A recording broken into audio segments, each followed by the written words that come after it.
Hello, football family. Welcome into Huddle It Up Films here with Dev Panchwal on a Monday night, kind of an impromptu.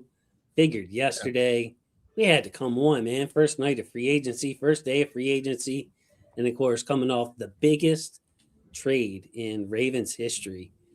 Only we can cash in on this one, like we've done some other ones. Then we'll really be cooking. But in terms of compensation, there is no second place. It is the Maxx Crosby trade. First day of free agency. Fans are up and down. Everybody's in their feels. So, Dev, welcome into the show. Thanks to everybody who's able to watch tonight. Thank you to everybody who's able to watch on the replay. Really appreciate you. Dev, how's it going? I'm good. Thanks for that setup. Thanks for the intro. I'm excited. You said it perfectly. The biggest trade in the team's history, the most aggressive trade they've made. They've never traded for a player with their first-round picks. They traded up for Bowler, but not a player. The closest thing I could think of was Anquan Bolin. That was probably the most prolific. We cashed in. It made a difference. Marquee, and he did. That's a good point. But this is exciting. It's been an exciting, I'd say almost not quite a week, but 4 days or so. So excited to talk about it.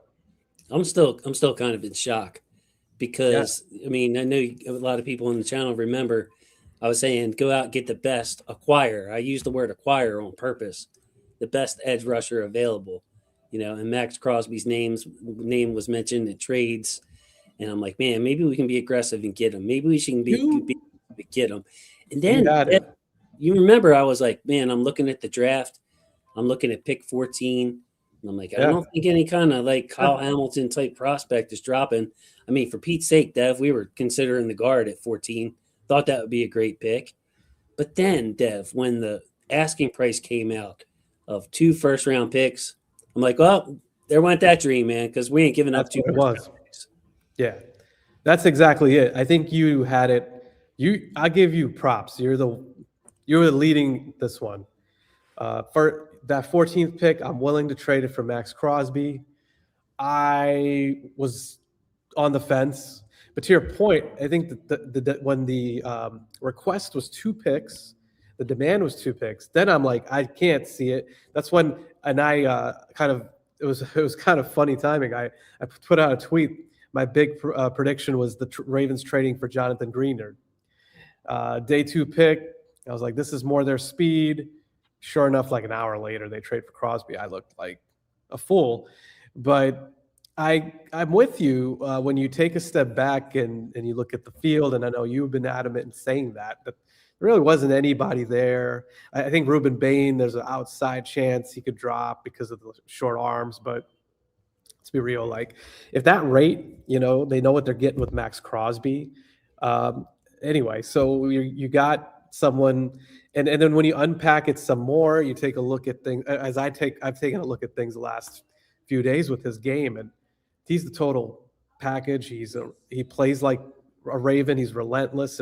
Michael McCrary-like relentlessness, the run defense, the ability to make splash plays, multiple different directions even. And this is you shared the thing that stood out here, this one, havoc plays, passes defended, right? And even something like that where he gets his hands up, he's got those condor-like long arms, and he got them up in the Ravens game against Lamar Jackson. His anticipation, just a complete ball player, and I think that adds to the trade. I don't know how you feel, but then it's okay, if they can just absorb next year's trade, the first round that they get next year, make up for it later on in the later rounds, and they're getting comp picks back now, all these guys signing. I think they'll be able to handle this, but he brings a lot to the table. I mean, the urgency. And I want to say hello to everybody before I chime in, but Dev, how could we not just open up with some thoughts there? The lovely Chris and Ashley Royalty continue to say best Twitter account out there, Ashley Royalty. She always shares some great stuff. Work wifey checking in. Hello, lovely Chris. Jim 20 Eyes. What's going on, James? Good to see you. See the head VP in here. Here we go. Martavius, Lindy making more than Fred Warner. Yes, we'll definitely be touching on that too.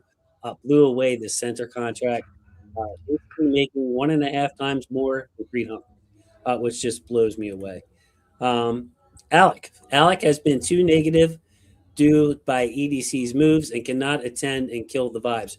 Yeah, Alec got a lot of flack, went on with Ken McCusick, and it sounded like somebody had stolen his dog when he was asked about the Max Crosby trade. So Alec, Boo that man. boo that man. So I Alec don't has want to hear been, any slander against Max Crosby. yeah, man. He Not said it any of was that. too much. He said it was too much. Mikey joining us. What's up, Mike? Great seeing you, man. Jason and Dev, shout out to you. And Heather, Jason, I'm sad with the hall of players gone that are gone. I know so much happening. Our Darius was the latest one, Dev, and man, Yeah. I was kind of holding out hope that we could get him back just to have that depth at safety, man. That one really got me. I was expecting the tight ends to there. Yeah, so you got your answer to your question. Alec was invited, just for the record. Dev can back me up on that. Jeremiah coming off the edge. Yep, coming off the edge. The first pick in the 2027 NFL draft, the Las Vegas Raiders select. Yeah, their rookie quarterback has got his work cut out for him. That's for sure. Raiders went out and spent a ton of money, Dev, because they basically don't have a roster and they didn't have anybody to pay. Is Kwame saying, though, that the Ravens are going to be that bad? Is that what we're implying? The first pick of the 2027 Kwame, draft. thanks, Dev. Yeah. Kwame, we're not going to be that bad. We're not going to be Hey, that bad. Kwame, they've never picked that high in their history. So that's kind of a. What was Jamal Lewis, 4th or 5th?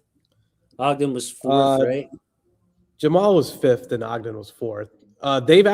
There was a graphic that was shared. The Ravens in their history, granted it's a young history, they have the least amount of it's a quirky one. Their worst record is 4-12 as a franchise. Right. They've had the most wins than any team of their least amount of wins. Does that make sense? Yeah. So other teams have gone 3-13, 2 right. wins. With the lowest we've ever had is 4. Yeah, so, I didn't explain it well, but that's it. Dario, good evening, Jason. Good evening, everyone. Good evening to you, Dario. Making sure I don't miss anybody before we get into it. Laid back Big Al special edition. Glad I looked at my phone at the right time. That's right. Hey, Dundalk's getting a lot of love here for the similarities between the man that you see on the screen and the town which I'm from, which laid back Big Al, Ashley, Samuel Moore have all very experienced to a high degree. That Max Crosby is very Dundalk. So that's, if you ever hear the Dundalk jokes, they're talking about a Max Crosby type of guy. Yeah, let's see. But yeah, so the camo jerseys. Garnett in here. Sergeant West, the offseason is going to test who is really down for EDC in this organization. Have to trust the process. Hey, man, big offseason for EDC. That's for sure. We're starting to get a feel of what he's able to do as a GM. And, man, that first move, though, Dev, was just kind of crazy. Mm-hmm. Samuel Moore, football family, Jason, Dev, let's go Ravens. Good to see you off of work. Just said his name. MPV's finest, Samuel Moore. Great to have you, man. Yeah, Samuel, interested to hear your thoughts tonight. Fahizi in here. He makes more than Kaham in average annual value. Yeah, you're talking about Linderbaum. Just a crazy, crazy number. Zhang is here. This is awesome. Mm-hmm. Tracy, hey, Jason and Dev, boy, do we need some depth on this O-line with decent players to protect our quarterback. We sure do, Trace. John, happy for JK, the Broncos signing JK 2 years, $20 million. Wow. So JK gets $10 million a year per John, an 8 guaranteed. That's a pretty good deal for JK. That is a terrific deal for JK. And they missed him. Actually, he was playing well until when he got hurt.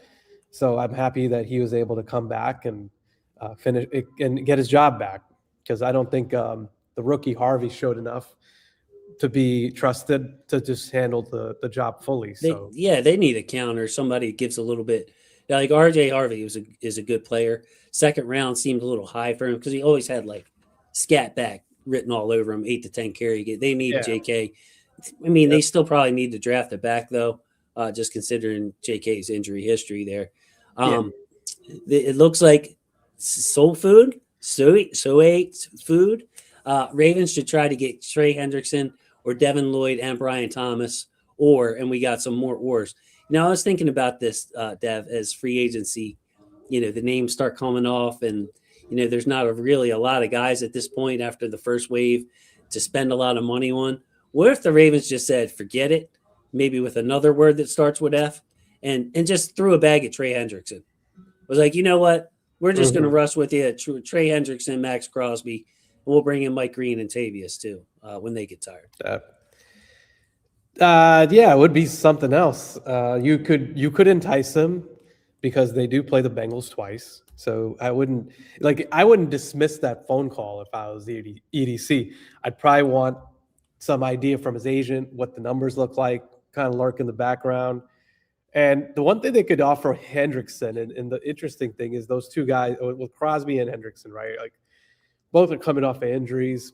I think Hendrickson's is more concerning. He's 31, I think he's 31, right? So he's in his 30s. Yep. Yeah. So that core injury, the 31-year-old. I mean, he's not the run defender that Crosby is. He's not going to play the snaps, early downs. So you could sneak in there. I think the dollars are still unlikely to work. The more things drag out, you never know. Make a compelling case.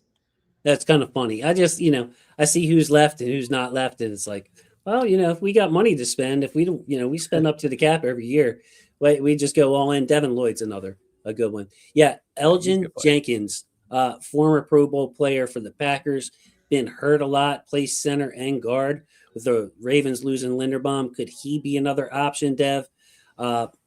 Just depends on price. I think most of us would agree we need somebody who can play center, a veteran center, and challenge Corey Bullock, and maybe we draft a rookie there. But just to have some kind of upgrade on the offensive line from what we stand now, not an upgrade from Tyler Linderbaum, of course, but Faalele is being replaced. That's going to be an upgrade. John Simpson projects better than Voorhees, much better run blocker, a slightly better pass blocker. So yeah, let's go with it. Let's get with it. I like Jenkins. That's a name that I brought up before all this, well before in advance of free agency, because he was projected to be a cap casualty. I like him. First of all, he's a two-time Pro Bowl guard. The Packers, they moved him from guard to center. And I think that's really kind of hurt him. He hasn't transitioned as well, but also coming off a gruesome injury. So there's a couple of things to weigh in the situation ultimately of like, is he going to be able to play and play up to his pre-injury capability or just can he bounce back? Also, would you play him at guard versus center? But the good thing is, in theory, he can play both. So do you bring him in and then say, all right, you're assuming Simpson's going to start one of the positions, but like if Jones is in the equation at guard, maybe they flip Jenkins to center, or if they don't think Jones is ready, Jenkins could play guard. So I like that he can play both positions. That's to me at least one dynamic, and the upside with him is pretty significant. Like if he gets himself back to the way he played before, you're actually not too far off from Linderbaum, to be honest. Right. So I don't know how much you've looked into him, but those are some of the. No, I mean, when I study these guys, it's the week before we play them. And then if they played, like if we're playing the Steelers this week and the Steelers played the Packers last week, and I'm obviously watching the Steelers-Packers game. So I do get a lot, but I can't say that I study all 17 games that they play. But yeah, I know a little bit about Elgin Jenkins' game, and I would say much better pass protector than Linderbaum. You don't get more mobile and better than Linderbaum as a run blocker, but Jenkins can really handle his own, knows what he's doing. But Maxx Crosby still in shock, man. Still in shock. Yeah. Made this cut up on the channel, Dev, and it just gave you an idea of, his team lost by 20 points. The last 2-3 minutes of the video is just all run stops. The Chargers are running out the clock. Maxx is anticipating the run, making tackles for loss. Man had 2 sacks in this game, 9 tackles, I think, 3 quarterback hits, and his team was getting pummeled. And you got a good idea of like how Max Crosby gets it done. He's a power rusher, Dev, an instinctive run defender, tough, high motor guy. You hear that a lot, but Max Hmm. Crosby is looking to take your head off, and he's got some kind of like a slippery nature to him. Yeah. Like, well, I watch Max Crosby. It's not like, oh, he doesn't have elite speed or elite bend, or he's just really technically sound, really strong, and is smart, is one step ahead of the game. And that's why Yeah. he's been so productive in all these categories: sacks, tackles for losses, and getting his hands on some passes, forcing the fumble. Max Crosby, an all around player, widely considered the best run defender as a defensive end in this league. Yeah. I'm going to give you two names that stand out to me in terms of I liken his game to. One is T Sizzle. He was here. What he represented more than anything else, but like T Sizzle could once he evolved his run defense, but he was able to anticipate quite a bit. He could, like his film study, his feel, his anticipation led to a bunch of tackles for losses, getting in the backfield, and he trusted it, and he had great judgment. And then the second guy that I see some Max Crosby is JJ Watt, right? Like just what you described, that slippery nature, the ability to crash inside and contort your body. They both are 6'5", so they're big, they're tall kind of guys that are long. Watt was a bigger guy, like stature wise. He put on like I think 280 or something. So I'm not saying that it's exact. I'm just saying similar types of in both cases, right? The dynamics, and you put it together, like you said, plays hard to a fault almost. I think he's going to need to get backed off a little bit here. Like they're going to have to dial down Yeah, some of the snaps, but like his energy, his relentlessness, it's what they need for sure up front. And yeah, and I think the other thing is we haven't even talked about like, and I know we just started, but like how he can be a chess piece for Jesse Minter as a pass rusher. Like, right. and the multiple people brought up a good point. The Ravens should have more leads than as you described. A lot Flip more. side, the I Raiders mean, getting beaten down, and he's still playing at that level. he had 10 and a half sacks. I don't know which one, but double digit sacks last year on a team that ended up with the number one pick. And they made him sit the last two games. He was playing all Yeah, year hurt. But when he gets a chance to close, it's not just pressure. His pressure to sack rate is very high. So when he gets a chance to rush, he brings the pressure a lot. And when he is pressuring the quarterback, he finishes at a higher rate than most. So yeah. you're getting the complete package. Couple of things I want to touch on. Number one, the leadership that he brings, the attitude, the swag. Hmm. Like we haven't had this since Suggs, and I don't think that Hmm. should go diminished. It's one thing to be a pregame hype speech guy, get everybody rallied around. It's another thing to have good coaching leadership. Um, there's something about Max Crosby and the accountability and the realness in him. Like people gravitate towards him. And when your best players are playing the hardest, they're not showing up to camp out of shape. They're not doing all. Your highest priced player on defense is going to play as hard as anybody out there. A player that got mad, was playing hurt, knee was swelled up, something fierce. You saw the pictures during the week. He played through it, was still effective, still got 10 sacks. They're like, hey, Max, we need you to rest. We don't want you hurting yourself anymore. Plus, we want this first overall pick. So we're going to sit you down the last two games. And that's the reason he wanted out. Like some guys won't play Yeah. hurt or banged up. This man wanted out of town because they sat him down. He's old school. He's got that old school mentality. He's a fourth round pick, right?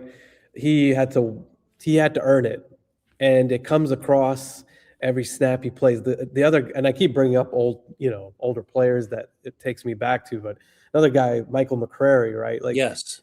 when he's the guy that was on his knees getting the sack, and Crosby's got that energy, and like you said, I think where his the other intangibles and the soft skills and things like that he's going to bring to the locker room is he's going to influence Robinson, he's going to influence Mike Green, maybe Adissa Isaac, and whoever they draft. They're going to draft one or two guys, but Mike Green in particular, because there are stories from his time with the Raiders. Like he took guys under his wing. He's been a mentor. I just love that part of it. And I'm sure the team did too, right? Because once they did their homework, he brings a lot to the table. And like you said, has a real chance to be. I mean, he's 28. If he plays, let's say 5, 6, well, you hope he plays another 4 effective years, but has a chance to really make an imprint, I think, as a Baltimore Raven. I think so too. The accountability too. Remember last year, reporters are asking rookies and undrafted players for interviews and quotes after the game. Like Yeah. we really lost a lot. And under the culture head coach, that culture had cracked. It was pretty. So we're rebuilding again when your best players are your leaders, and very Mike McCrary like. You talk about the toughness, play strength with a slippery, smart nature to him. Fan favorite. A lot of 99 jerseys back in the day in that 2000 Ravens defense, Mike McCrary. Samuel Moore checking in with a $5 super chat. Appreciate you so much, Samuel. Got a lot to get to tonight. So, man, I'm glad we're dropped into the super chat so I see it. EDC's 22 draft class getting paid. I trust my front office. I love the Maxx Crosby move. Yeah, I have a graphic on that actually, Samuel. We can bring that up. It always takes me a second click. The 22 draft class has done remarkably well with second contracts, and this is from Jeff Sreeback. I'm going to take your super chat off, Samuel. Hamilton, $100 million contract, of course, with the Ravens. Linderbaum with the crazy $27 million a year for Tyler Linderbaum, 3 for 81. Travis Jones, of course, got his money. Kolar today, $8 million a year, as we predicted. Jordan Stout going to the Giants, $4 million a year. Likely got $40 million in his pocket. Jalen Armour-Davis is still a free agent. Lele is still a free agent from that class. Tyler Beatty playing for the Broncos, I believe. So really, that 2022 draft, EDC's best by far. That was when we had those. What was it? 5 fourth-round picks, Dev? Maybe 6. Exactly. They had. You know what? You're right. I think it could be because you mentioned JED is one of them. Pepe. So I think it was 6. I said 4. I think I was wrong about that. The only bust from that class, David Jabo, second round. So imagine if a lot of us got our way. I was calling for George Pickens on draft night. Imagine add George Pickens to this. That 22 draft class was loaded. So thank you very much to Samuel. Now we're going to have to do that again, Dev, because we're going to have to build this thing through the draft. Let's take a look at currently updated. So please, if I miss it, because I'm not going to be able to really go through the comments as I want to tonight. I see Pretty Sunshine in there. Hey, it's really nice to see you. Jonesy's in there. That's awesome. This is updated as far as I know, unless somebody's signing right now. You can see the Ravens that have left. Tyler Linderbaum, 3 years, $81 million. We're going to talk about that in a while. Likely gone. He did not want to stay. He goes and rejoins Harbaugh. Kolar, 3 for 22. Tyler Snoop Huntley. Let's talk about him for a second, Dev. Tyler Huntley is back. Snoop, there he is. 2 years, $5 million. The incentives push that up to $11 million total value. So I'm guessing, Dev, if he comes in and wins a few games or maybe starts in the playoffs, he can push that $5 million up to $11 million. But I think this is crucial. The chemistry he has with Lamar, number one, in the quarterback room, to help him learn this system. But a guy that can come in and beat the Packers in a must-win game on a Saturday night, getting him for $2.5 million a year, 2 years, great move, I think, at getting Snoop back. Yeah, I'm glad you highlighted this one because it's gone under the radar, and it shouldn't, because you got your backup, you are set. He is absolutely rock solid, whatever the situation is that they need him to be in. And that could be, you hate to think about it, but if Lamar gets hurt in playoffs even, right? We saw some of the makings of that in the playoffs this year with some of the backups that had to go in and I mean, it didn't work out for Denver, but you just never know if that might have to happen. So that's the thing with football. You still have a shot. It's a 1-game season. And he, as you said, he played his best in arguably their 2 toughest games. They won those games. Those are must wins. And I like also what you just said, something I didn't even think about. new coaching staff, and he's got a familiar person in that room with him, as Doyle, and they have all these Lombardi and Doyle and all the different voices offensively that are going to be involved, and they teach this up. So, and Tyler's got some I think some skills that lend well to the West Coast sensibilities, getting the ball out on time. Doesn't Right. really. He's not looking as much to buy time. He's trying to get the ball out on time. So I think that's stuff that Lamar has to transition to a little bit more. And I just think this was a really good signing, and it was something before before we got to this point. I thought that it was critical that they re-signed him. So I'm glad it worked out. I mean, I think Tyler Huntley looked a lot better this year than the quarterback I saw when he was last year. I think that's a credit to him to keep grinding away, keep getting. Everybody gets smarter when they're in the league, Dev. Doesn't matter what position you play, the game slows down for you. Your body might slow down. Your body is going to slow down, but everybody gets smarter at every position. Yeah. And I mean, that's especially, important to the quarterback who has the ball every play. But Tyler Huntley just looked like a completely different player. He brought a calm to him. And then, just to expand on the point I made with the continuity with Lamar, it really helps to have your best friend in that room, because with this new offense, because there might be stuff that Lamar kind of gets but doesn't get or thinks he gets, and he can talk this over with Tyler. It could come up in just normal conversation, because him and Tyler they talk to each other. They genuinely mess with each other. So, kind of like just talking football with somebody who's not a complete stranger, who's a good friend of yours, somebody you support, root for, I think can really, really help. Zhang did have a comment. Want to bring this up before we transition. Zhang, Harb stood up for 77 while Lamar takes hits on the field, but would not take him to the Giants with him. Anyway, carry on, y'all. That is Zhang's observation. Yeah, Zach Orr and Falele did not go to the New York Giants, Dev. And I'll add Voorhees to that too. But Voorhees is still obviously on the roster. But those three guys really, I think they were on my mind more than anybody else, and I don't think I was alone with that. But so that's an interesting one. I'm a bit surprised. I don't know if they. I'm not sure if they were looking to add up to their offensive line, but I could see fans being curious about it. It's a legitimate point to make, and it messed them up this year. His not lack of open-mindedness. They really screwed that up. Could have gotten Jones in the lineup sooner. Could have played Bullock. They could have played anyone on the bench at that rate, and see how it goes. It's unfortunate. And we talked about last week, he didn't do Falele the human being or the football player any favors either, Shane. That's true. I mean, Falele got booed out of his mind during the pregame intros, coming off the field. Had to have destroyed his confidence. It couldn't have been no fun being Daniel Falele. He could have used a couple of games off at the very least. Or just let him just let. And it was weird. I mean, that sequence with Jones playing him, but for Voorhees, and then getting the snaps he got, and then it was just, let's stop doing it. Yeah.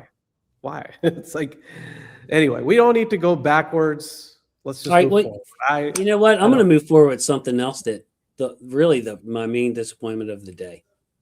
There is a new name on this list on the offensive side as free agents, and he is at the bottom of the screen in purple.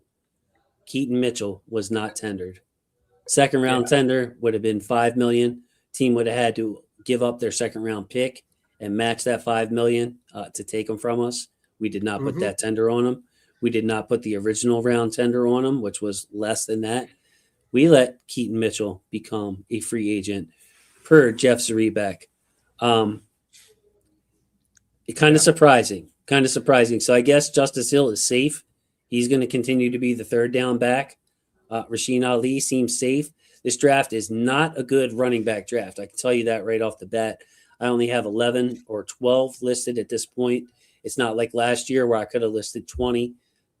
I would say 12 good running back prospects. But the Hmm. change of pace back, Keaton Mitchell, even if he was only getting 8 to 10 carries a game, why not just put the 5 million, pay the 5 million to keep Keaton Mitchell and keep him? So this doesn't have anything to do with last year, Dev. This is about this year, and I'm upset that Keaton wasn't tendered, and he's a free agent now. I wasn't crazy about it either when it happened. Then I gave it some thought, and the one thought that did occur to me, if they believe that they can re-sign him to a contract and they get the number down, and that's probably what they're looking to do. It's a roll of the dice, of course. It's a risk because he can now go sign somewhere else. And for that matter, um, why would he come back if there's a team like right now? Derrick Henry on paper is going to get 60 to 70% of the workload. Like, and you mentioned Justice Hill on third down. That's an automatic. So his workload working him in would be difficult here. It just would. Now the other side is he could get the chance to if Henry does go down, of course. And so I guess it all depends on the lay of the land. And if you're saying, yeah, there's not that many running back prospects anyway, then a team may go for Keaton Mitchell instead. Yeah, Mike's feeling what you say. We feeling what you're saying. We'll resign Keaton at a reasonable rate. Maybe his price is only 3-4 million a year. And we were like, why put the? But I go back to what you're saying, Dev, is that, and Jeremiah saying running backs grow on trees. I go back to like, if Keaton has a choice between us and another team, he's probably going to go where he knows he can be a solid running back too, and not just That, a change of pace. You get the ball on first and second downs 5 times a game. So that's why I would just lay down the 5 mil to keep him. The other yeah. thought that went through my head, Dev, is you know how the Ravens constantly do right by players, even when it may not be the best choice from them, like trading Hollywood Brown, trading Orlando Brown Jr., trading Hayden Hurst. Like they honor these requests. What if Keaton was like, "Don't tag me, y'all. I want to go somewhere and make my money," and the Ravens were like, "Okay." It's possible. And of course, his father is a former Raven, right? Anthony Mitchell. So they have it's a deep connection. It's family. It's not just him being on the team. If that is how it went and they wanted to do right by him, that makes a lot of sense, Jason. I think you're onto something. And they might have it might be the old Aussie adage, right? Go check it out. Go see what you can find. We got a deal. If you want to come back, this is our offer. But give us a call. Let us know before you say yes. And that was the Aussie. Ozzy did that, and a lot of the time it worked out for him. Like the players usually called him and said, "I want to come back." So I don't think it's a total done deal. But I'm with you. I was disappointed to see it at first because also the offense has taken a lot of hits today. It's just Yeah. so the amount of playmakers that you've lost or the amount of stability. I think I understand it's a new offense, it's a new system, it's a new coach. Everything is new, but that doesn't mean, like you brought up the Tyler Huntley continuity. Like there should be, I think, patches of continuity. Now, Right. I will say this: Hill on paper is a better fit. Just on paper, we don't know enough, but like pass catching stuff, running routes, the blocking that you need. Like if they're going to be doing more with the backs underneath, more of the like the actual design of not just like a check down, right? But like actual designs for the running backs and getting them out in space. Like I think he is better for that than Keaton is. When it comes to running outside zone, Justice Hill definitely very good at it. Yeah, Keaton, of that's another course, has the factor. speed to get outside, but Keaton's like patience isn't necessarily one of Keaton's qualities. He's a There you see it go. and just go. But Yeah. still, it just hurts to have like I would say out of this list, I expected like Linderbaum and his 27 million a year. That's just crazy. Likely and Kolar, I kind of expected both of them to be gone. Draymond, I expected him to be gone. I'm bummed that we didn't tender Keaton, and there's no dollar amount on Ardarius at this point. It was just a 1 year deal. Have no idea how much money he is making. Jordan Stout, I wasn't going to prioritize him with all the other needs. I know you wanted to to keep Jordan Stout. He joins Harbaugh in New York. Yeah, I thought that he was somebody they needed to keep. Um, I understand that this contract is pretty lucrative, and I don't know. I mean, I don't know where they landed with an offer. Were they even close to? Because you would think if the offer was close or like even if it was even, he would stay here. Because why would he leave with the pack that they have and the special teams coaching And remaining just intact moving across and the moving board? buying a new house and all that other stuff. Yeah, Dude, the commute in and New even with York and that, all. My goodness. yeah, Yeah. I would think the offer must have blown whatever the Ravens had on the table out of the water. It is tough with the punter, right? Because, however, what I'll say, and I know there's like Jake is on I think the stream, and like there's been I know you've said too that's tough to pay a punter, and last year was his best season by far. Is he able to duplicate that? There is a little bit of that. I'll put that there. Like it's not a slam dunk that he's going to come back. He doesn't probably even need to be first team All Pro again, right? Like he could be below that, but is he a top 5 punter in the league? No doubt about it. I'm not sure, but and you hope the team doesn't need as much of the field position stuff that they did last year. Of That's the course. other Of side of it. course. Yeah, we're not going to punt. We're going to be so good, Dev. We're on offense. We're not going to have to punt at all. Yeah, So there you we really don't need a punter now. Cheers. I'm proud of Jordan Stout though. After 3 years, where it looked like if he could have been out of the league, and if he had a bad Yeah. year last year, and now he's earning a contract that not even the Ravens were willing to match his hometown team. Looking elsewhere on this list, before we get to Linderbaum, because we got to talk about him. Any free agents on this list that you're open to bringing back? I just want to say my piece on a couple of guys. First of all, Patrick Ricard. Now you're losing Likely. You're losing Kolar. You don't have a move blocker on this team anymore. You don't have a Y tight end, a inline tight end as good as Kolar anymore. Mark can do it, but he's more of a split out guy at this point in his career. I personally would bring back Ricard, even if he doesn't necessarily fit the outside zone. He can do the move blocking that we saw from Likely, blocking guys in the open field, go a little bit in motion. He can block in line. If we bring in a rookie or somebody else that is just not panning out, or if somebody gets hurt, we could have Ricard to fill both of those roles. And then if we have the lead late, we can line up an I formation, run it down somebody's throat. We can run a lot of play action with Ricard. So I would think instead of turning the entire room over except for Mark Andrews, I would like to sign Ricard. Hopkins, I would be open to. Falalele, no. Of course. Noteboom, no. Van Noy, I just think he's out of gas. Ajabo, maybe he gets a job somewhere, but I don't think he's coming back here, of course. Gilman, maybe, but I don't think he's a really good fit for Jesse Minter. Wouzier, I'd be happy if he came back. Not sure he's a great fit for Minter either, but I would take a good player at corner if he doesn't have any other offers and willing to come back for the same type of role as last year. Jake Hummel, Brent Urban, Taven Bryan. I think we're going to upgrade in those areas. So that's my main thoughts. I'm a yes on Ricard. We need to bring him back. Open to D-Hop, open to Tylan Wallace, I suppose, open to a Wouzier, really. Gilman, I would part with at this point. Those are my thoughts, Dev. What do you see about the guys that are remaining? What are your thoughts?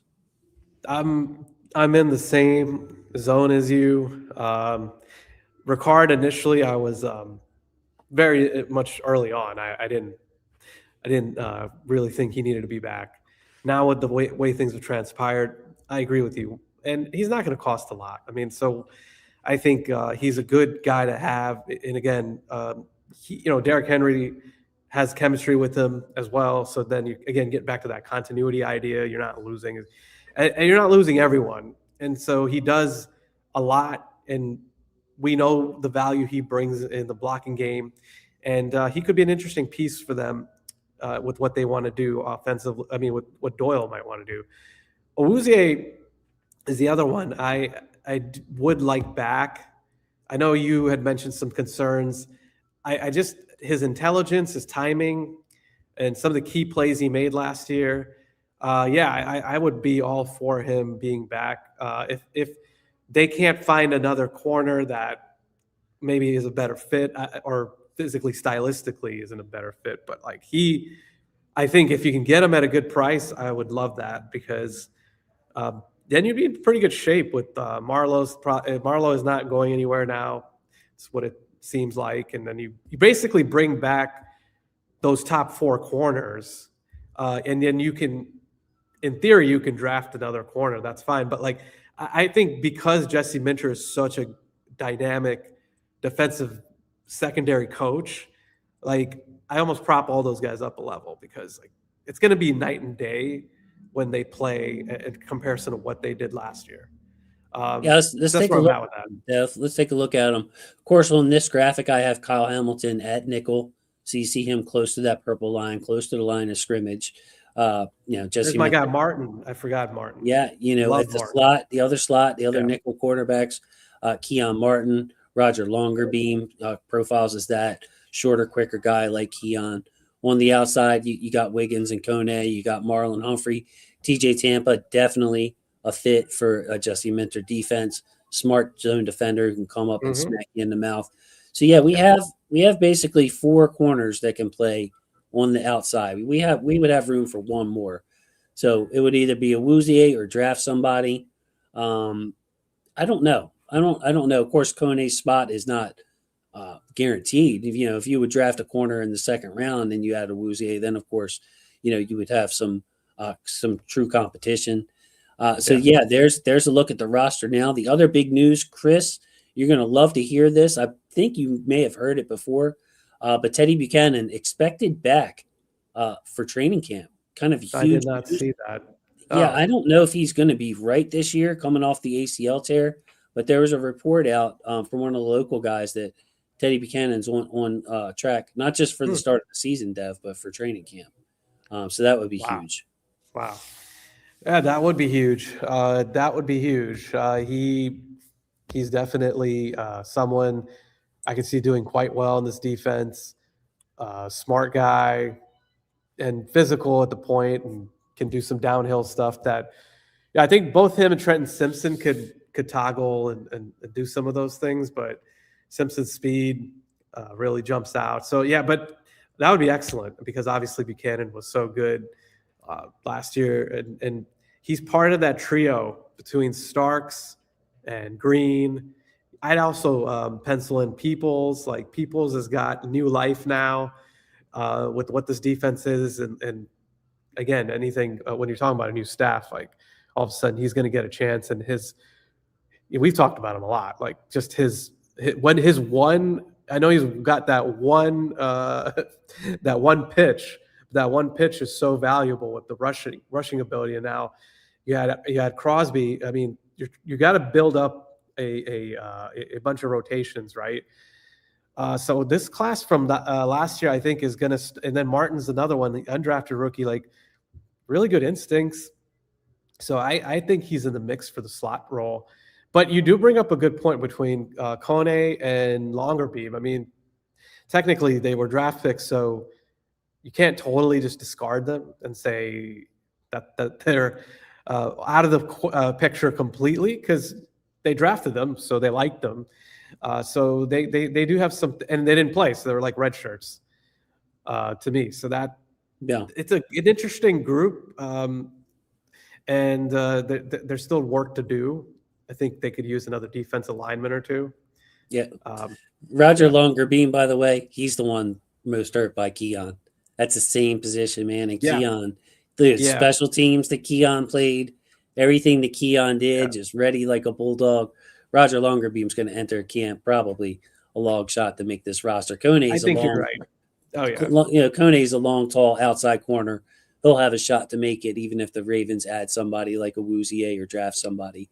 But the other thing that stands out, man, like Justice Hill, I believe it was about $4 million in cap savings. It was like a big choice, 50-50 to me. A lot of people thought Justice Hill was gone. But now with Keaton not being tendered, you wonder if that means Justice Hill is safe. I mean, Rasheen Ali's got a lot to prove still, too. He really hasn't seen the ball at all. Mhm. In the 2 years that he's been a Raven, it's just been a lot of special teams work, which he's good at. But Justice Hill kind of looks safe.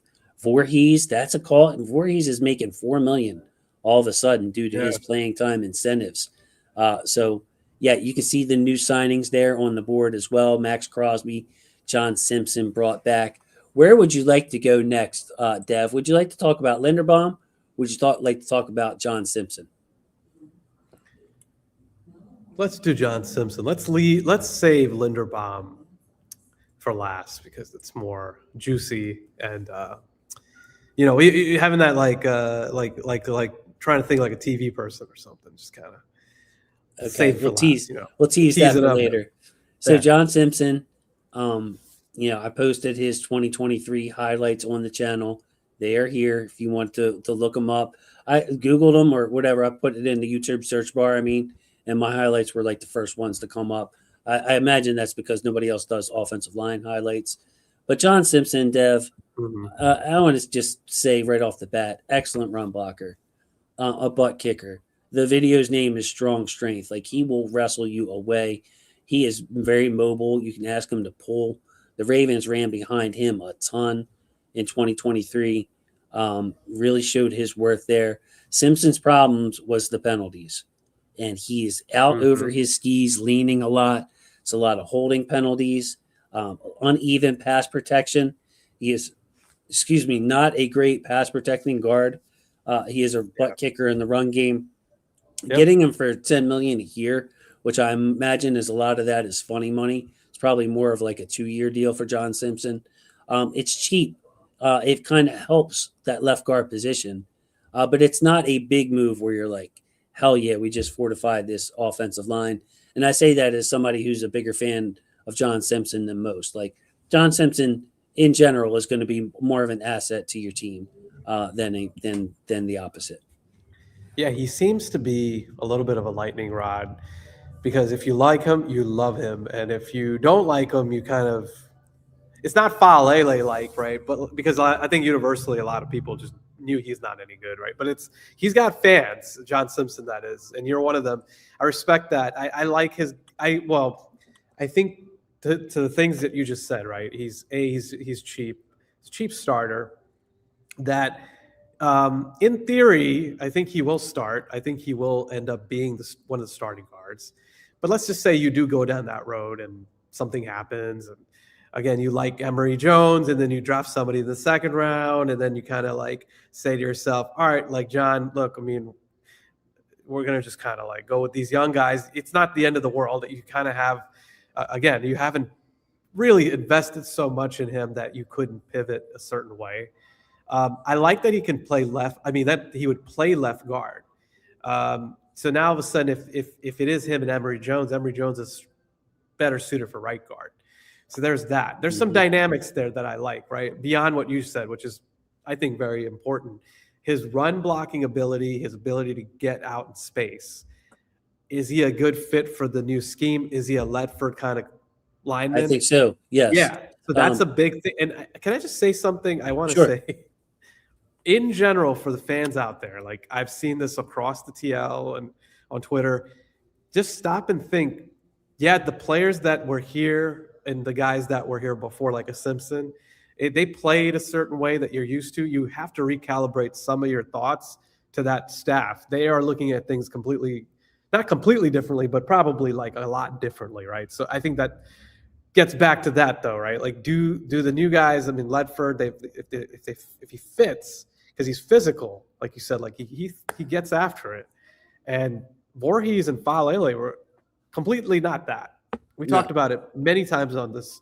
Would be nice and call cerebral, but they weren't moving anybody in the run game. They weren't like ass kickers, like you said. They weren't ass kickers. No. And frankly, Emory Jones has some of that nasty too. Like he can kind of like, you see it, like he'll get after it. So I like the move because of those factors. Like they didn't spend a lot, and they have a solid guy they know, and he could play better. I agree with the penalties and the pass pro stuff. He's kind of what he is at this point at 28 years old. I don't know if he's going to just all of a sudden that's going to go better for him dramatically, but he is going to get coached up. I think that'll happen a bit. and you, if it happened, and actually Brandon Thorne put this out there. I think I tagged you. He feels like, he's basically in the guard 14 to 18 range. That's what he has him. Okay. So if that's what he is, you can't really be you can't be that upset about it. It's like, I'll take him as guard 14 to 18 if the other guard's better, maybe, or like the center's better. Like there could be some combinations though that like it works out, and he's a competent starter. I think so too. This would not preclude, to your point, us from drafting a guard at 45 if Chase Basantes is the guy. Emory Jones, to me, I think that they would want to see him play, that he's going to be given a chance to win a job. Simpson, he could be turned into an expensive backup, and if he does, that would be great. That would be great. Gives us some extra flexibility on the line for sure. Isaac, like McCarry. Yeah, like McCarry, right? Yeah. Isaac Ciamalo of the formerly of the Pittsburgh Steelers signed a similar contract after John Simpson. I kind of favored him a little bit more. Yeah, that's the one thing I agree with you. Well, yeah, I think we're going down the same path. It's like he's a better player. Ciamalo is also a butt kicker too. Now, as far as like scheme fit, I'm not sure.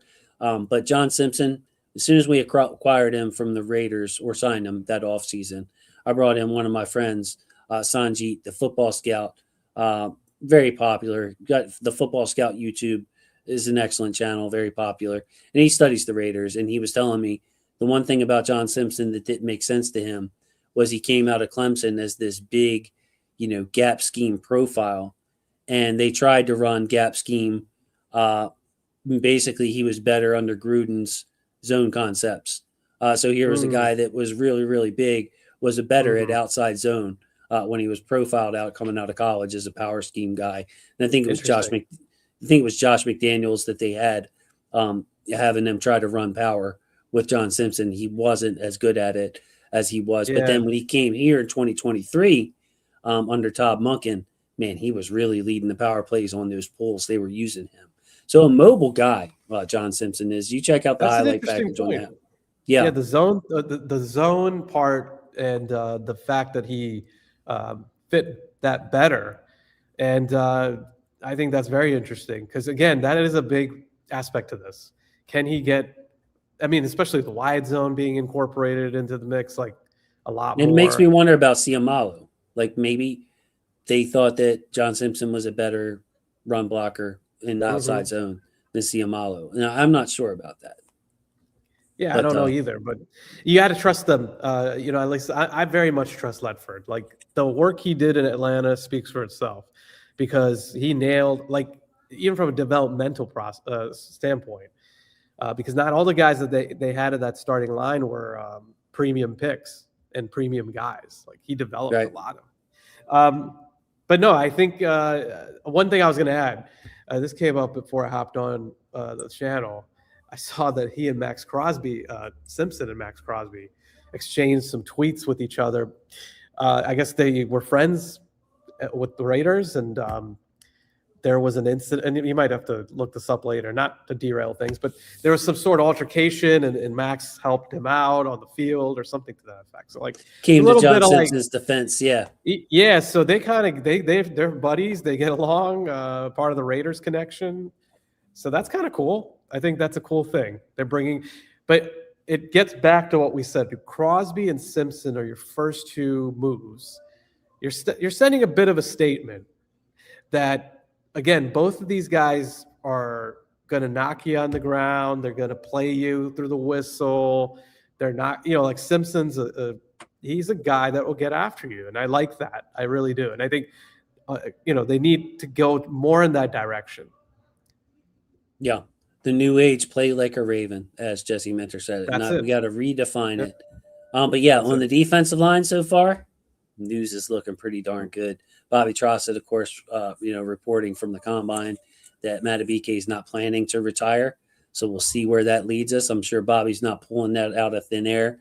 I'm sure he got told that by somebody that he trusts.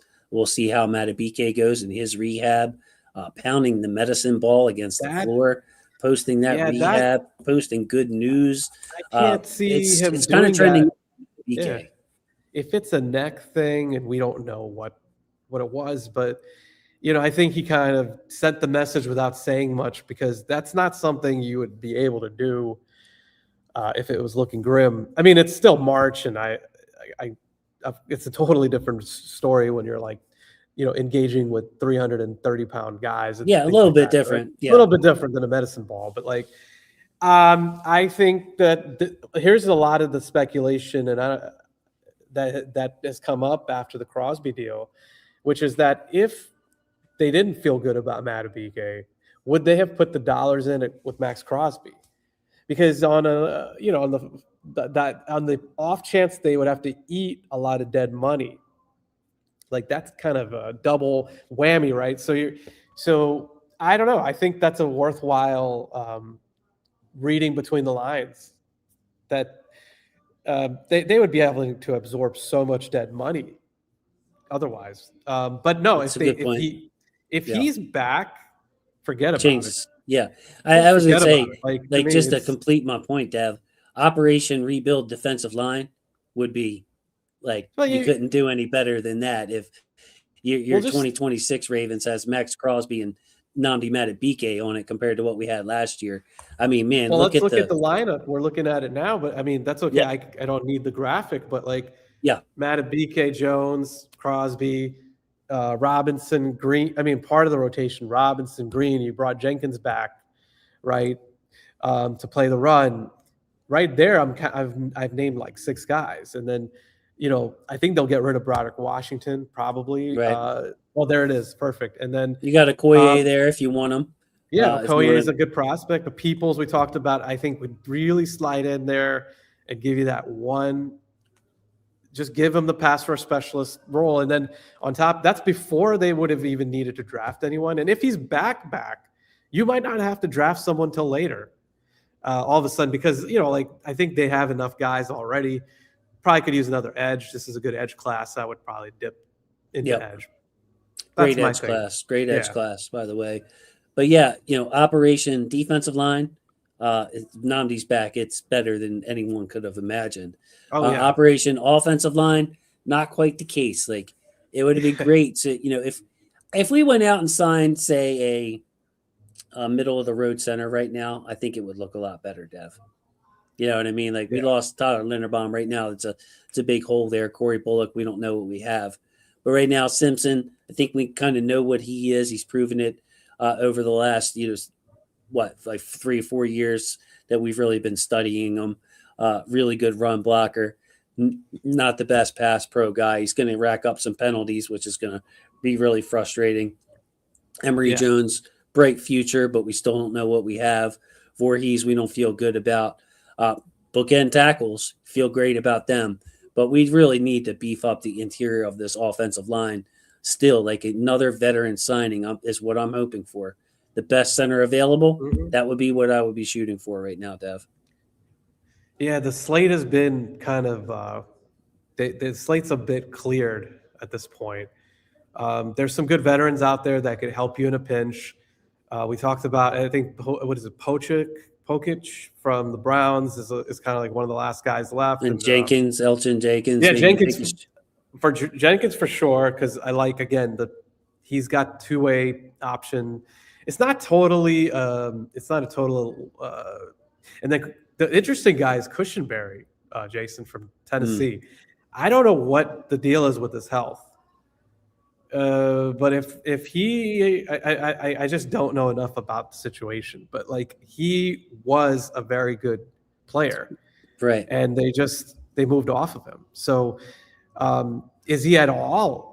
Is he at all in that? And then we got Garnett chiming in with Christensen can play Brady Christensen, yeah.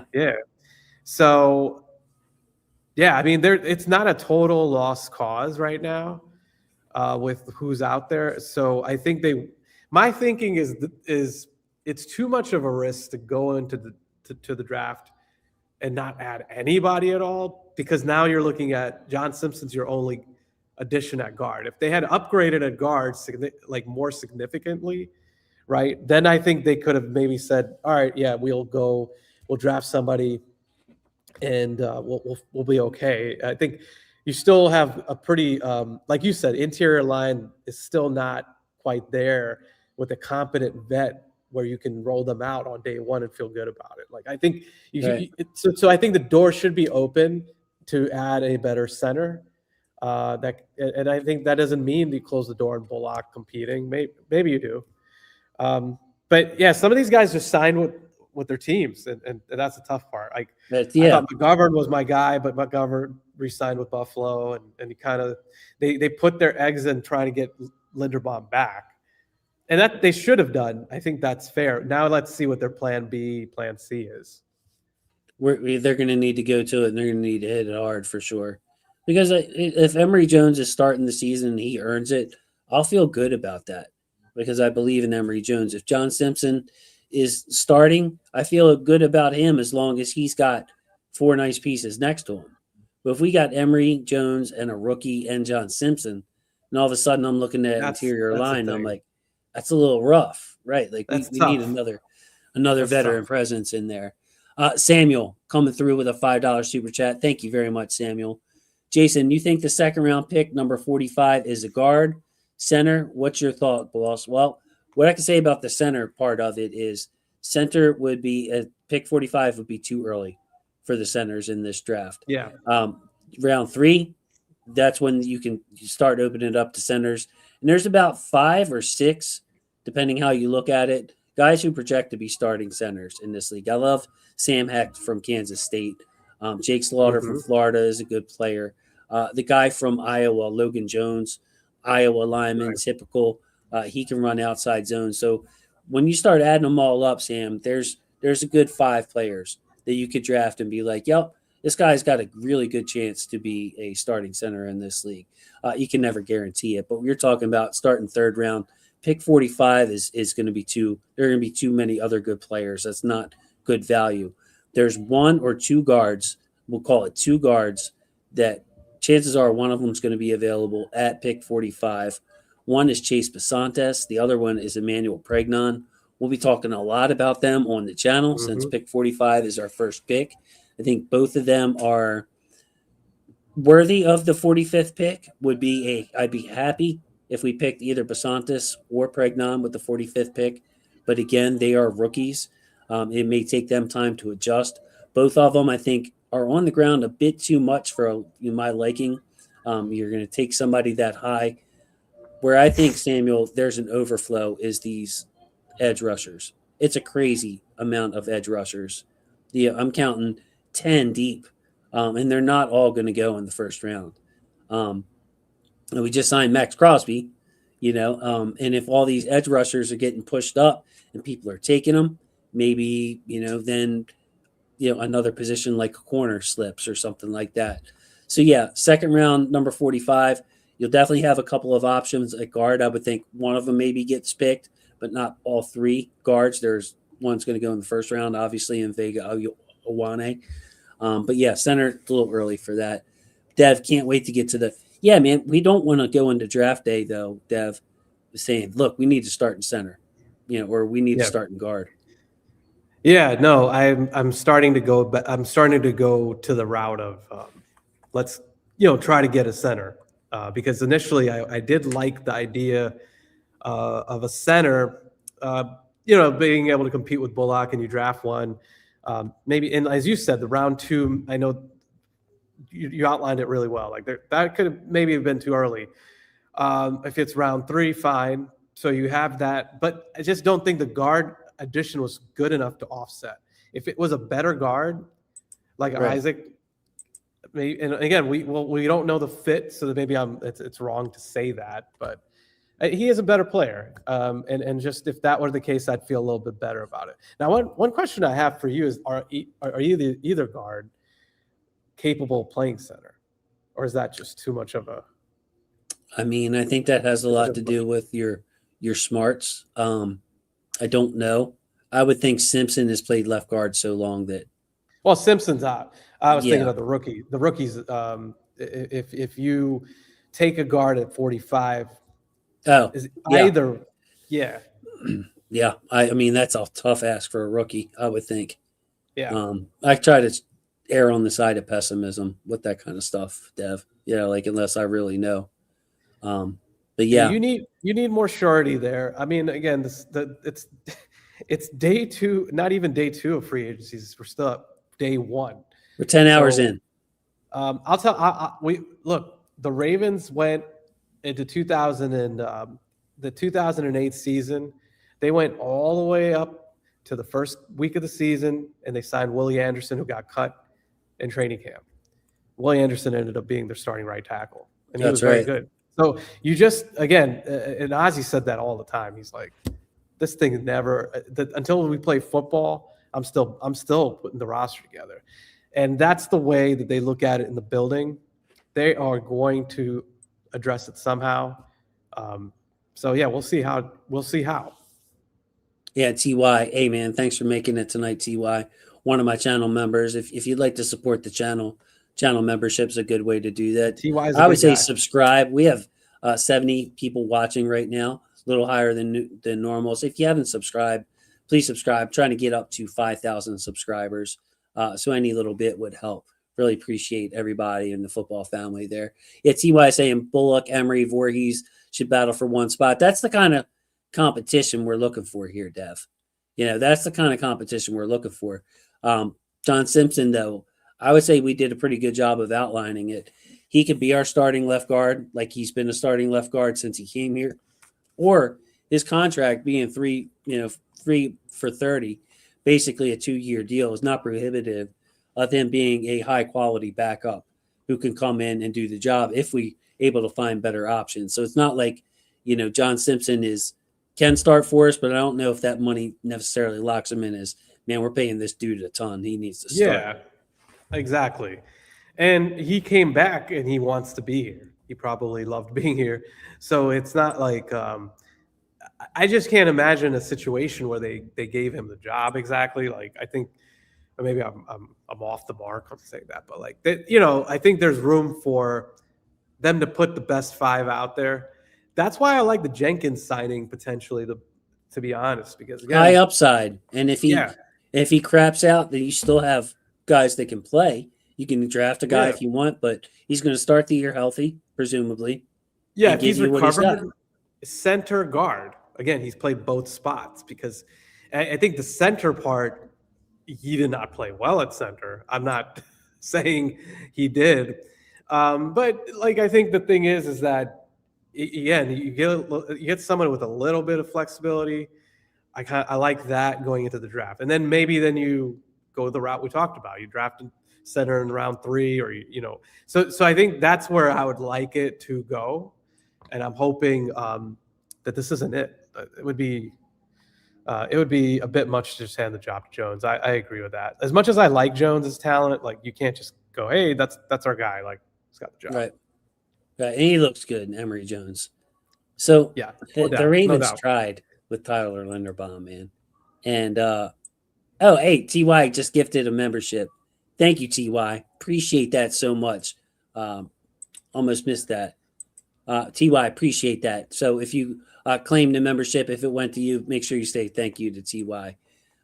I wanted to bring this up though, Dev, because this blows me away.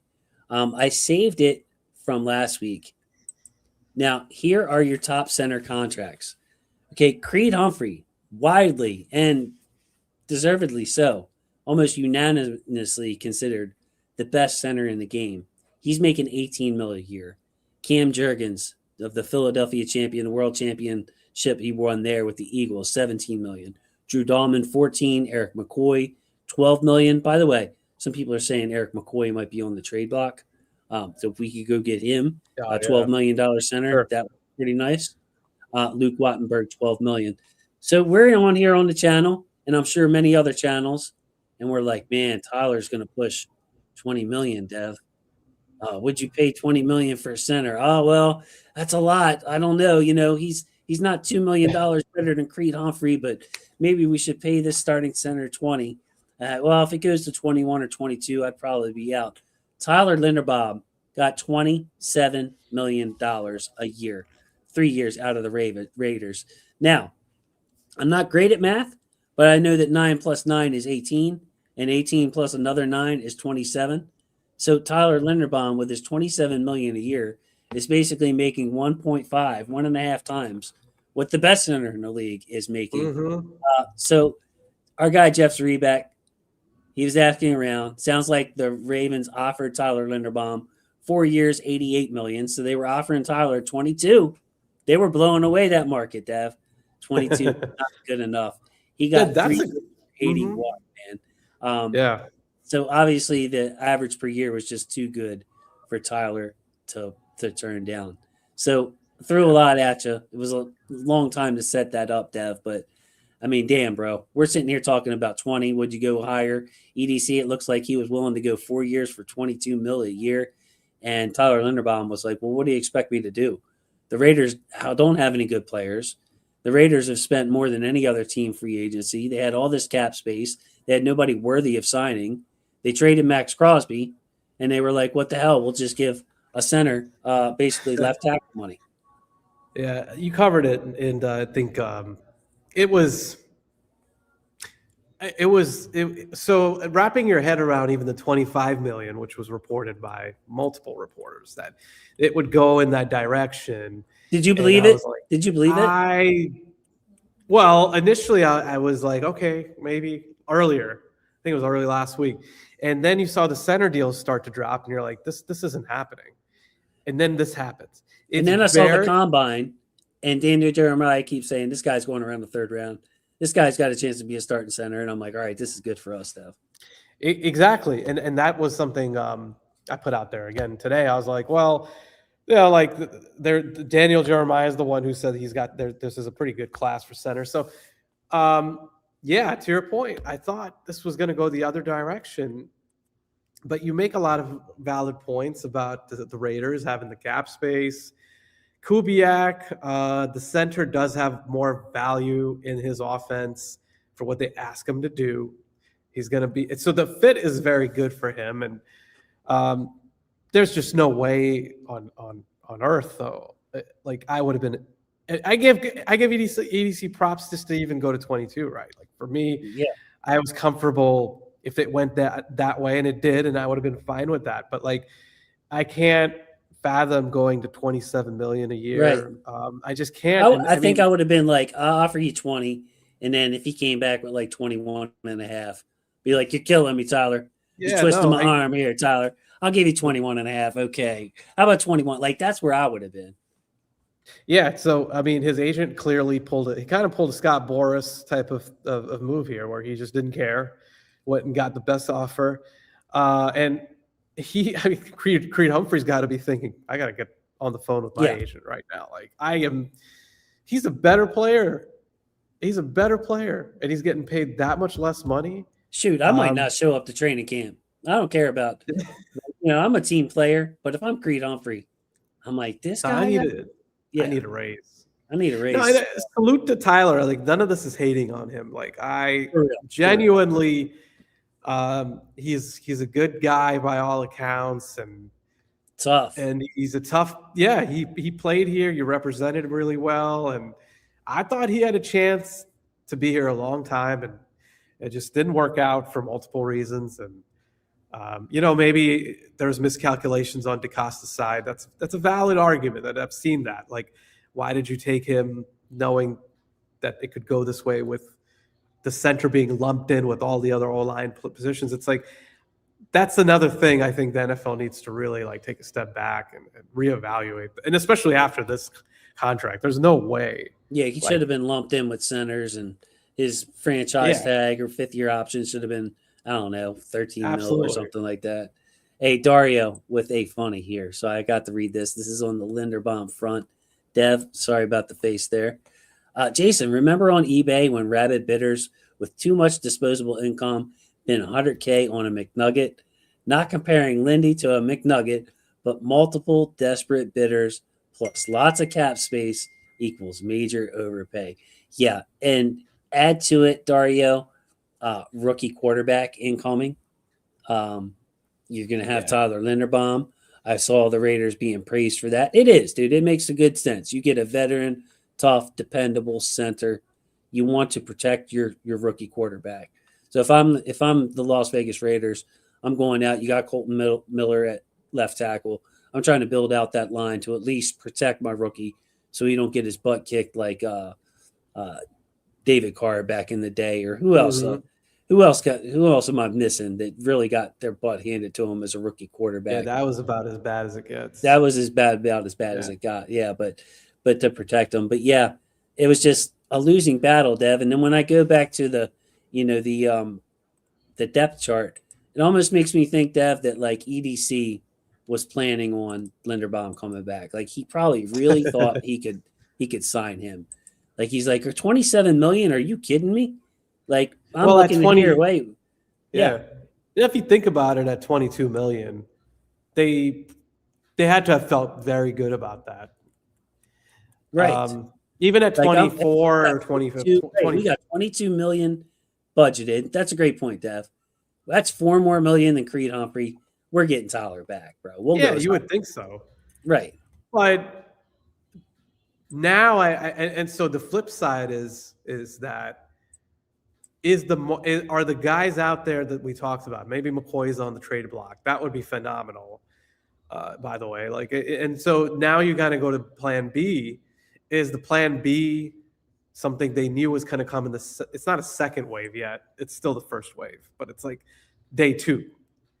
Like, and that's a different thing to me. Like, as far as you had to have accounted for some kind of a backup plan, because you knew that there was a chance that he was going to not be back for months on end. Like that would just be utterly poor forecasting and planning, and they spend too much on data and analytics to like not have even covered that ground. So that I guess it may look on the surface today that like this was it, but there are guys out there, and I just wonder, if that was the comfort level was like, we'll shoot our shot in that we feel like Linderbaum should be back. Right. And it took this for him not to be back. You know what I mean? Like sometimes you just shoot your shot with a supermodel that you feel like I got a good shot. It's worth it because she's a supermodel. And I'll just have to move on because she's a supermodel. There's a plan B joke in there somewhere, Dev. I don't know if I'm going to go as far as to make it, but yeah. Oh, shot yeah. Yeah. Yeah, there you go. Sometimes you got to get right. Yeah. Sometimes I go on these riffs. I don't even know that I'm making the jokes as I'm making them. So no, that's okay. That's okay.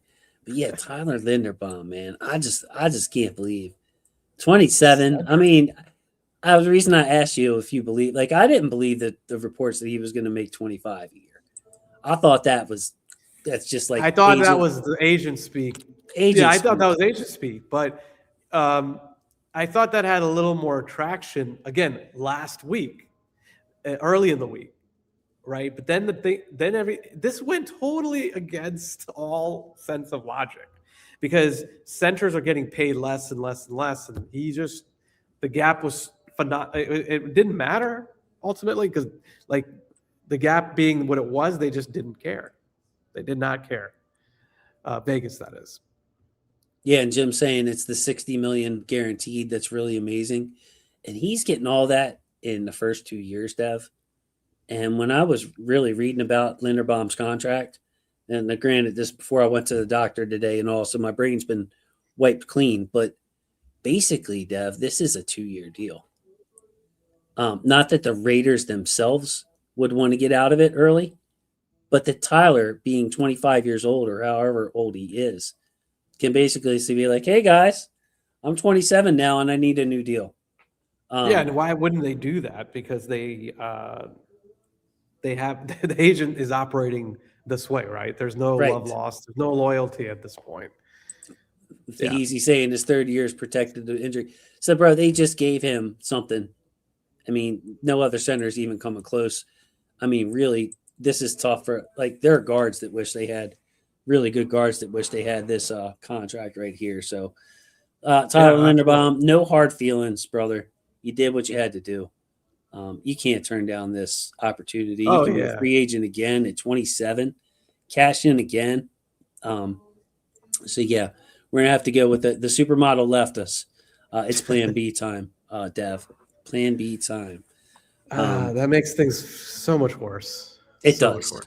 Yeah. It does. I'm sorry Like to paint that picture to the group here, but I feel like no. if we had Linderbaum here on this chart, things would just look so much better. Be like, all right, man, we got Oh John yeah. Simpson, we got Emory Oh, Jones. oh We're, yeah. we're Then okay. We you're got good to Voorhees go. still there. We're gonna draft a guard. We'll let him develop. Maybe he takes over mid-season for somebody. That kind of thing.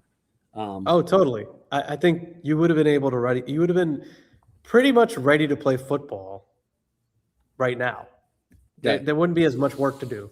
Minimal things rounding out the roster, but like nothing glaring. But what I'll say this as a fan, as an observer, it's still like there's a level of intrigue on what they do next from a roster construction perspective. I'll say that it's not boring. How And about a Zeitler or Eldon Jenkins? I'll be down for either one of them. You could let Emory battle it out with John Simpson, and have some true competition there. yeah, Zeitler's an interesting guy. Like I think a lot of that depends on how they left off. I don't know, but yeah, I would be totally fine with that because right now they need another veteran piece, and yeah, it would definitely be. Well, anything would be cheaper than Linderbaum. That much they could get like 10 guys, and that would be cheaper. So there's guys out there, professional, good quality offensive linemen, and more that could become available. Yeah, we just got to find them. Yeah. Yeah, Zeitler's 90 years old. I see you, Ro. But he's still playing pretty darn well. And Jim has a question. No one commented. Do you think today's exodus is just the usual early free agent losses, or does the new coaching staff want to bring in their own players? I'll go first, Dev. I think it's mostly the former. I think this is mostly like the Ravens not getting involved. I don't think the new coaching staff has a problem with Isaiah Likely. I think he just wanted opportunity. Kolar, same thing. He wants to catch some passes. Draymond, there was no need to pay him. We paid Maxx Crosby. So I don't think it's the new coaching staff saying we don't need these guys. But I do think it comes into play with guys like Alohi Gilman is the most obvious example, who I don't think really fit in well with Jesse Minter to the point where Jesse Minter's team was comfortable with trading him last year. So yeah, I do think that there's some of that, but mostly it's just it's typical Ravens. We're not getting involved the first day of free agency. Yeah, if you look, the pattern actually is not too different than 2024. They lost a lot of guys that year as well. Patrick Queen, Geno Stone, Darby, Darby, Clowney, Clowney. So like it's a lot like that hit. Like the only guy they signed was Henry. So there's a lot of parallels. This happens a lot with the Ravens. Aside from what you said, I think is fair. I think they probably have a few guys they want stylistically, like a John Simpson, right? Like that could be a better fit for Ledford and what they want to do at the offensive line. But I don't think it's 100% like they want their players, and these guys are not the guys they want back. I think it is more so. And you look at the way that the rest of the league values the Ravens players. Right. I mean, the amount of money that these guys all made, plus Adafiowe made. We didn't even 100 million. 100 million for Adafiowe. Yeah, there's no, like 2 years ago, who's thinking that's going to happen? Right.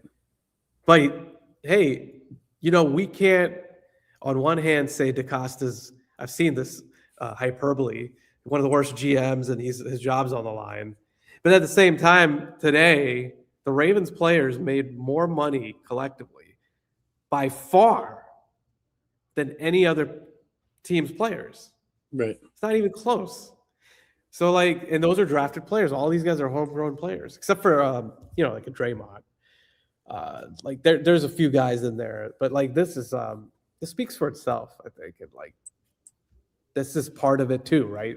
The value that other teams place on the Ravens It's been that way for a long time.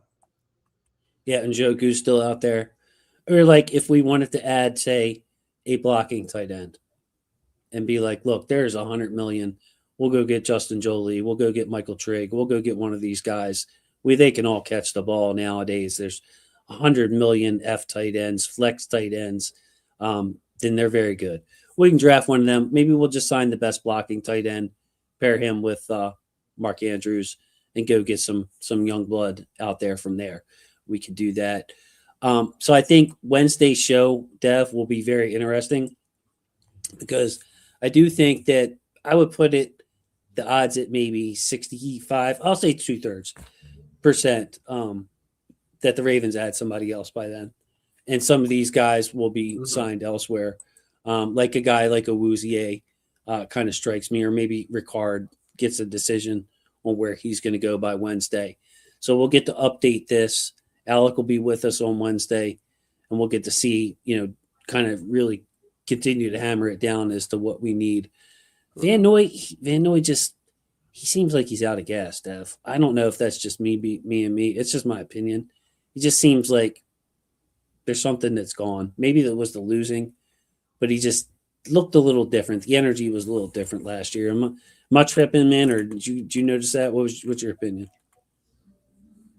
I don't know what it was. I can't put my finger on it, but I remember we talked about it. It seemed like he wasn't even on the field at times. Yeah. It's not like his snaps were reduced, right? But like he still played a fair amount of snaps, and he didn't do anything. He didn't make any plays, and the things he did before last 2 seasons. Here and there were some savvy plays with him. Tank is empty. Yeah, I think I'm that's with fair. Mike. Like, I don't know. You sound like you're in the same spot. Like, normally I'd be, all right, look, we got Crosby, we got Green, we got Tavius. Let's bring in a savvy vet like Van Noy. We're set at that spot, Dev. But I don't know. I feel like his heart, like, I'm not going to question his football heart, but it's just something like the tank is empty. I think from Mike is a good. I think the hard part with him is like, where is he going to give you value on the field other than his IQ? And if he's willing to be a backup and he's just willing to come back, I think he brings a lot of value in the locker room as again, his football IQ, his smarts. He's a winner. I think those are different. That's a different conversation. I don't know that I'd think of him first if I was like, I want a vet that can come in, give you snaps and rotate and be a first line, second line kind of guy. It's just wild, bro. The year before he had a career high 13 sacks or whatever it was. It just goes to show you how you guys will experience this in your life. I'm turning 50 this year. 40, I hit a hard crash, obviously. But it'll be one day you got it, one day you don't. I remember playing ball in my 30s. One day I'd be running like the wind. And on a Monday night and on a Thursday night, felt like I was running in mud. Then, it would be like that for 2 weeks and it would come back. But yeah, KVN, man, a lot of respect to him. I'm looking at this draft, and we'll get into it more as we get closer. But there's a lot of talented young bucks. Crosby's an Iron Man. We saw Tavius do what he could do. I think we're going to be fine. They're going to be a great duo. So looking forward to Mike's got some age on him. Yeah. I don't know what it is. Maybe, I don't know if you play any ball, but it was softball, slow pitch softball.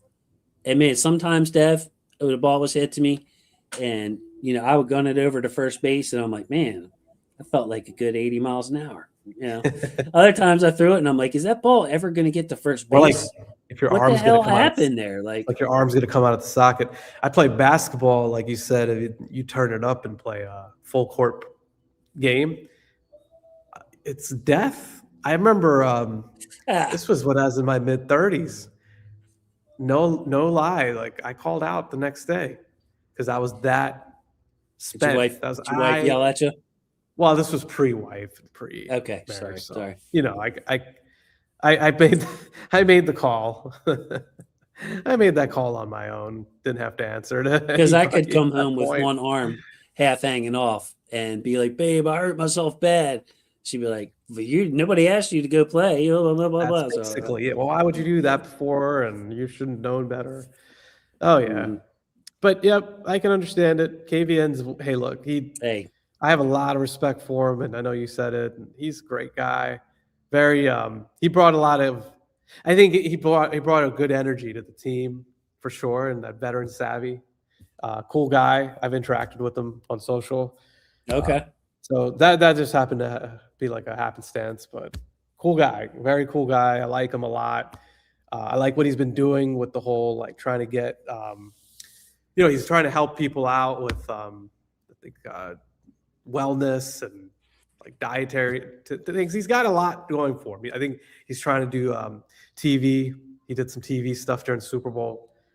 Yeah, But he's I going to be think good that's where there. he's at. Yeah, he's not at that level anymore. Just doesn't. They got to look. But yeah, I think that is something I could see happening. They sign another vet that could kind of come in there and give him rotational snaps, and then draft another guy too. Just build that thing up. Yeah, make Adisa Isaac fight for it. He's not Yeah, giving anything. Yeah, make totally, some of these guys fight for it, bro. absolutely. All right. Well, hey, really appreciate all the support on this impromptu night. Again, if you haven't subscribed, if you made it this far, please subscribe to the channel. Help us get to 5,000. Our normal night is Wednesday nights, 9 o'clock. We will be back. Man, let's put this. Instead of our faces, Dev, let's go with this here, right here. Look at this, Mr. Havoc I love himself, it. Mr. Dundalk boy at heart, even though he doesn't even know what Dundalk is at this point. Hopefully for him, he never has to I experience hope it. he doesn't have to know. Yeah, Well, I they mean, should. but yeah, the tattoos, the smoking, the big backwoods, man, with no shame, hanging out with a diverse group of people. That's my hometown, Dev. They give me a hard time about it. It's always Dundalk jokes, always Dundalk jokes. That's my people, man. And I'm glad I grew up where I grew up. There's a lot of Maxx Crosby around here, man, and you don't want to mess with him. Got the red hair. That's kind of intimidating too. You know what I mean? I'm digging it, man. I'm digging it. So yeah, 2 firsts.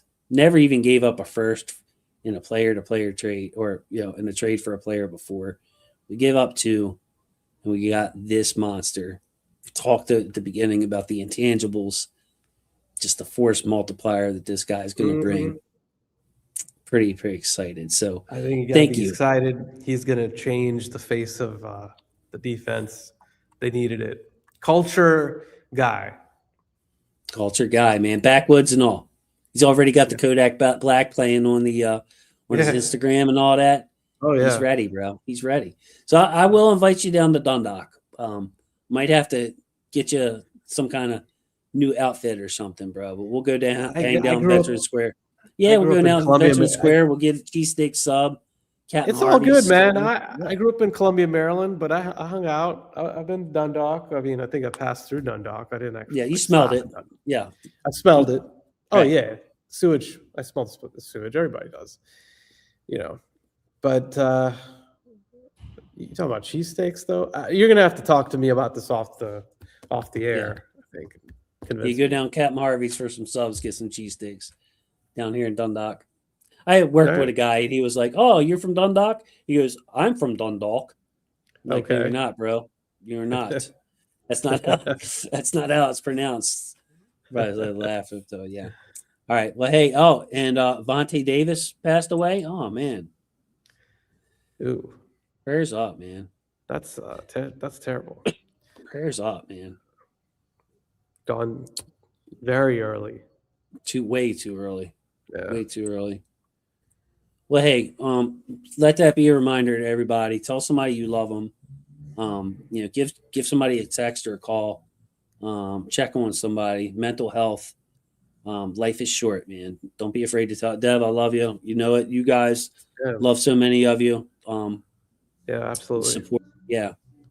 But with that, let's say thank you to my football family. I love my football family. We will see you all on Wednesday night, hopefully with some good updates. Maybe we'll get another offensive lineman in here. And with that, please say goodnight to everyone, Dev. Appreciate you for I staying late. appreciate you. Appreciate everybody. It was fun. Good night, everyone. Take care.